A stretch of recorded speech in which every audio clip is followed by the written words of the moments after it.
let's discuss what kind of information we can get from XRD data. Or in simple words, this is XRD graph. What kind of information this graph contains? We can see that in this graph there are only peaks here, and this is why I have written here that from XRD plot or from graph, peaks are very important. These peaks contains all information about the material's properties. So the first important parameter about the peaks are basically called the peak positions. This is basically called the peak positions. We have to draw a line on this x-axis. So this is peak position is also we call sometimes 2 theta here, because this line gives us the 2 theta value here. This may be 27 degree peak here, right?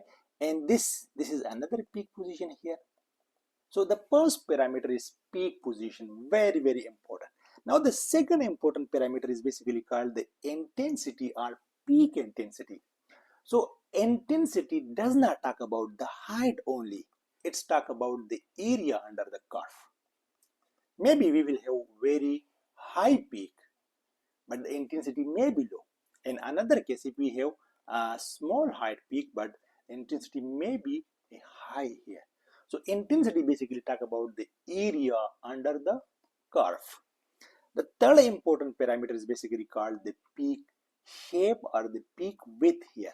This is also very important parameter, because some peaks may be sharp here like this, sharp, and some peaks may be broad here. So this broad peak gives us one type of information and the sharp peak gives us one type of information. Let's discuss each in detail. So the peak position we also call the 2 theta value here. So the first application of the peak position is basically it provides the information about the crystal systems. We know that there are 7 crystal systems like the cubic, tetragonal, hexagonal, rhombic, monoclinic. So 7 crystal systems are there. So from the peak position, from the 2 theta value, we use the Bragg's equations, basically the Bragg's equations. So from there we just calculate all these informations, because this peak position is very important. From here we find the d value here, because the rest of the things are constant. This theta we know from peak position, and the rest of the things are constant here. So we find the d, and then we compare this d value with the standard. I'm explaining this. Now crystal system we know from the peak position. The second important thing is the unit cell dimensions. Like I explained here, the d is also unit cell dimension. It is the space between the two plane here. This is d here. So we can find the A, lattice spacing, B, C, alpha, beta, and gamma. All these parameters we can get from these peak positions, right? And all this information we get qualitatively. Qualitatively simply means that, for example, our sample composed of titania. We just compare the parameters, the latest parameters we simply make this peak position with these 3 sources. One is the International Center for Diffraction data, this is commercially available, or we just compare our parameter with the online open access databases like the crystallography.org, like the zip file, etc. And from there we found that our sample is basically composed of titania, and it is the page is basically simple cubic here, or hexagonal, or whatever the page is. So this means qualitatively we find that the sample is composed of titania and the page is present basically simple cubic. Now the second important parameter is basically the peak intensity. As I explained that peak intensity does not mean height. Okay, if all peaks have the same shape, the same full width of maxima, then you can say that height, the one with more height will have greater intensity. But if the peak width are changing, so the height simply does not mean more intensity. Intensity simply means the area under the curve. This is basically the area under the curve. So if the area is more here, more intensity. This means that intensity is basically directly proportional to the area basically under the curve. More area under the curve, more intensity.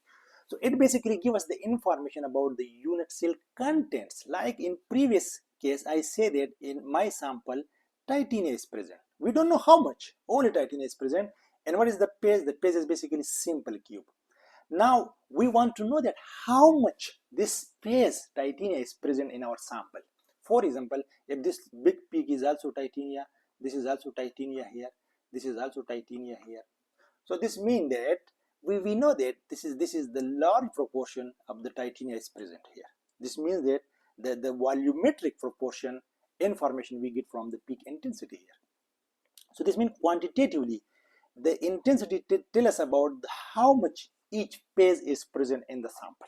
There might be some other phases like the different phases exist in the samples, but we want to know that what is the contribution, how much each phase is present. So peak intensity provide this information. So the last one is basically the peak shape or width here. It is very important because we know that some peaks are basically sharp here and some peaks are broad here. And the broad peak have a large full width Hopf maxima. This is called full width Hopf maxima, and this is very famous Schiller equation. This is the full width Hopf maxima formula. This is basically the crystallite size. So these are inversely proportional. So if we have large full width Hopf maxima, this means we have very small crystals, and vice versa. So from the peak shape or peak width, we get information about the crystallite size. For example, if we have particle here, this is a particle here, and this is particle simply means, so this is let's suppose this is one grain here, this is another grain here, and so this means simply the peak shape or the peak width provides information about the crystallite size, and it also provides the information about the stresses here. So if we have stresses, so we have this kind of profile. If we don't have stresses, we will have sharp profile. Simply the microstrain or the defects exist in the samples. If we do not have any defects, so we will have one line peaks like sharp peaks. If we have defects, so we will have profile like this. So this means that peak shape and peak width also provides a lot of information about the samples. So we explained that the XRD spectrum contain all the information in the form of peaks here. So peaks again contain three main parameters. One is basically the peak position, another one is the peak intensity, and the third one is basically the peak shape or width. So if you like my video, please subscribe my channel and share with your colleagues.